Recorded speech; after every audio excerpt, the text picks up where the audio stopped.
అస్సలాముఅలైకుం welcome to my channel Heena's home style journey. ఈరోజు అయితే మేము ఆనియన్ పకోడా చేయబోతున్నాం. ముందుగా దానికి కావాల్సిన ఇంగ్రీడియంట్స్, ఆనియన్స్ అయితే ఇలా సన్నగా అయితే కట్ చేసి పెట్టుకోవాలి. ఇప్పుడైతే పచ్చిమిర్చి అయితే ఒక 10 to 15 పచ్చిమిర్చి అయితే మిక్సీ పట్టుకోవాలి. చూడండి, ఇలా అయితే మిక్సీ పట్టుకోవాలి పచ్చిమిర్చి. ఇలా పచ్చిమిర్చి మిక్సీ పట్టిన అయితే ఇప్పుడు ఆనియన్లోకి అయితే వేసుకొని ఇప్పుడైతే దాంతోపాటు శనగపిండి అయితే వేసుకోవాలి.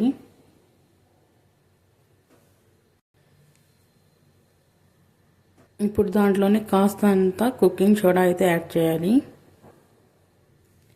సాల్ట్ కూడా యాడ్ చేసుకోవాలి రుచికి తగినంత. ఇలా ఇవన్నీ వేసుకున్న తర్వాత ఇదైతే ఇప్పుడు బాగా అయితే మిక్స్ చేసుకోవాలి. ఇలా బాగా మిక్స్ చేసుకున్న తర్వాత ఇప్పుడు ఇందులో అయితే అల్లం వెల్లుల్లి పేస్ట్ అయితే వేసుకోవాలి.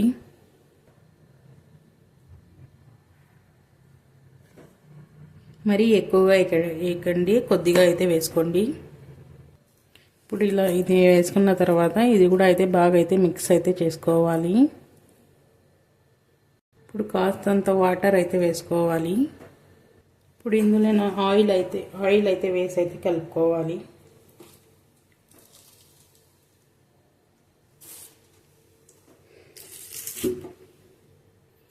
చూడండి, ఆయిల్ వేసిన తర్వాత ఇలా కలుపుకున్నాం కదా, కానీ కొద్దిగా గట్టిగా ఉంది కదా. ఇప్పుడైతే ఇంకా కొద్దిగా అయితే వాటర్ అయితే యాడ్ చేసుకోవాలి. మరీ ఎక్కువగా వేసుకోకూడదు, చాలా తక్కువ అయితే వాటర్ వేసుకోవాలి. ఇది మొత్తం అయితే ఆయిల్లోనే కలుపుకోవాలి, కానీ నేనైతే కొద్దిగా అయితే వాటర్ యాడ్ చేశాను.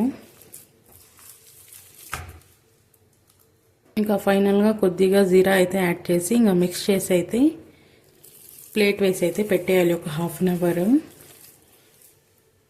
ఇప్పుడైతే అంతేనండి. చూడండి, ఇప్పుడైతే ఇలా ప్లేట్ వేసి అయితే ఒక ½ an hour అయితే పక్కకు పెట్టేద్దాం.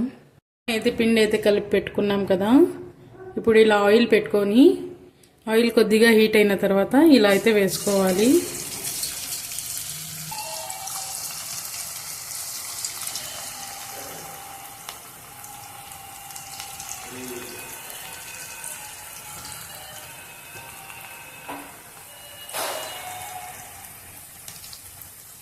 ఆయిల్ ఎందుకు వేసుకొని కలుపుకోవాలన్నానంటే, ఆయిల్ వేసుకొని కలుపుకుంటే బాగా క్రిస్పీగా అయితే ఉంటుంది పకోడా. మాకు అచ్చం బయట బేకరీలో ఎలా దొరుకుతుందో అలా అయితే ఉంటుంది.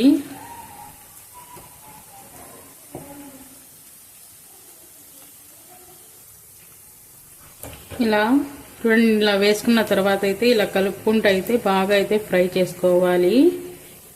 మీడియం టు లో ఫ్లేమ్లో అయితే పెట్టి అయితే ఫ్రై చేసుకోవాలి. దీంట్లో అయితే ఆనియన్ అయితే ఎక్కువగా వేసుకోవాలి, పిండి అయితే చాలా తక్కువగా అయితే వేసుకోవాలి. అప్పుడే మాకు పకోడా అయితే పర్ఫెక్ట్గా అయితే వస్తుంది.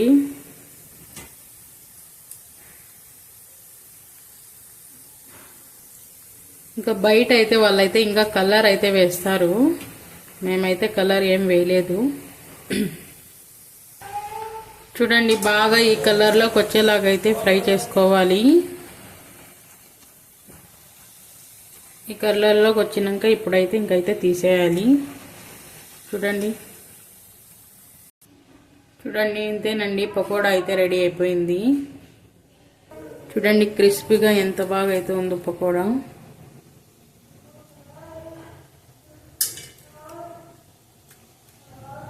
అంతేనండి, సింపుల్గా ఈజీగా అయితే పకోడా ఇంట్లోనే అయితే చేసుకోవచ్చు. ఇంకా చెప్పేది ఏముంది. ఇంకా ఫైనల్గా వీడియో కానీ నచ్చినట్లయితే లైక్ చేసి సబ్స్క్రైబ్ చేయండి, మర్చిపోకండి. చాలా మంది అయితే వీడియో చూస్తున్నారు కానీ సబ్స్క్రైబ్ చేసుకోవడం లేదు. సబ్స్క్రైబ్ అయితే చేసుకోండి మరెన్నో ఇలాంటి వీడియోస్ కోసం. అంతేనండి ఈరోజు వీడియో అయితే.